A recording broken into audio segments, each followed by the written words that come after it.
Hello everyone, I hope everyone is having a lovely day today. In this lesson, we're going to be discussing function notation. So in the first half of this assignment, we have write each of the following in function notation. The key here is going to be function notation. Okay, so keep that in mind. Now, in order to write an equation, which we have here, 1 through 6, in function notation, you have to have your unknown next to your constant. So on the left side of this equation, we're going to have h, our unknown in parentheses, which is x, and we read this as h of x equals, and this is going to be 2x plus 5. And you're done. So the function notation here has to have your constant and your unknown equal to this expression here, whatever the expression is. So in this case, we have 2x plus 5. Let's look at number 3. For number 3, we have d equals 22t.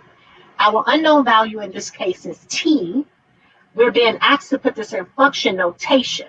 In order to write this in function notation, on the left side, we have to have d of t. And your t has to be in parentheses. So this is your unknown value equals to 22t. And now you have put this equation in function notation. Whenever you have a function notation, you're going to always see it written as d of t, h of x, or whatever continent and unknown value you may have, okay? In this case, if you come down below, you'll see f of x. This is also written in function form. G of x is equal to, and then you have your expression. And it doesn't matter what the letter is. Here we have h of n. Let's look at number 5. For number 5, we have m equals 25n minus 120.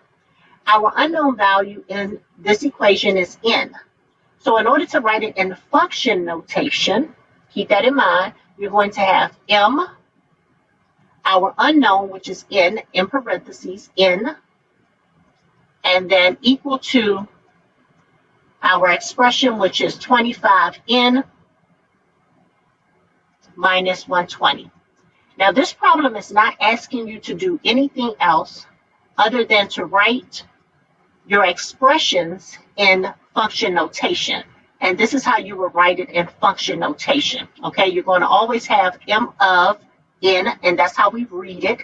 M of n, we will have d of t, h of x equals to whatever expression you may have on the right-hand side. Okay, I hope that that helps. Let's move to evaluate each function. Now, in evaluating each function, the unknown value is actually given to you. So we know what x is. This is telling us that f of x, which is the function notation, f of x equals x minus 2.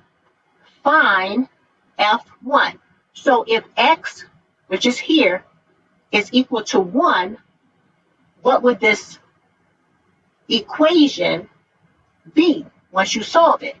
Well, if you take this 1 and you insert the value of it where you see your x, you're able to solve it. So in rewriting this, we're going to put our 1 here. And now we have 1 minus 2, and that's going to equal to a negative 1. So in this case, f of 1 equals negative 1 when we solve, okay, this equation.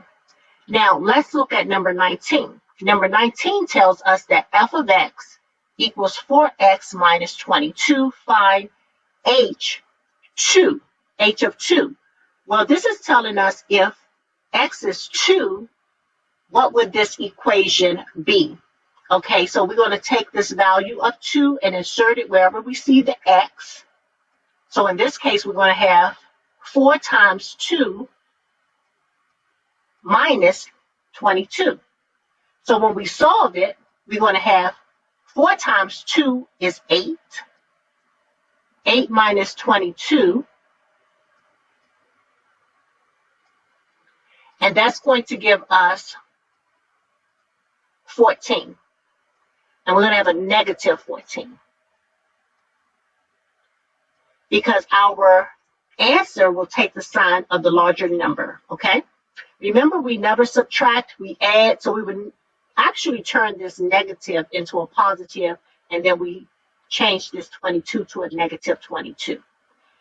And it will be negative 14, okay? Again, applying principles that you have already learned in algebra when you're solving these problems, okay? So remember, you have to remember the positive and negative concepts and the rules for when you're adding and subtracting positives and negatives, right? Okay, so let's look at another one. I'm randomly selecting problems. Let's look at number 22. This will be the last one that I will do. Our function notation is written as h of n equals n squared plus 4. Find h of negative 4.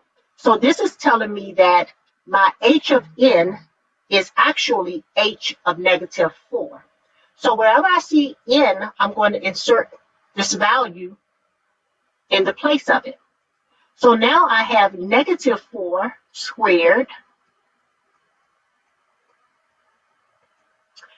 plus 4, and I'm going to solve. So a negative 4 squared is the same as negative 4 times negative 4, and you should know that this is going to be 16. A negative times a negative is a positive. Again, applying the principles that you have already learned in algebra, we have 16. So now we're going to take 16 and we're going to add that to 4. And my answer for number 22 is going to be 20. So when h of n is h of negative 4, my answer is going to be 20. Okay? So I hope that this lesson has helped.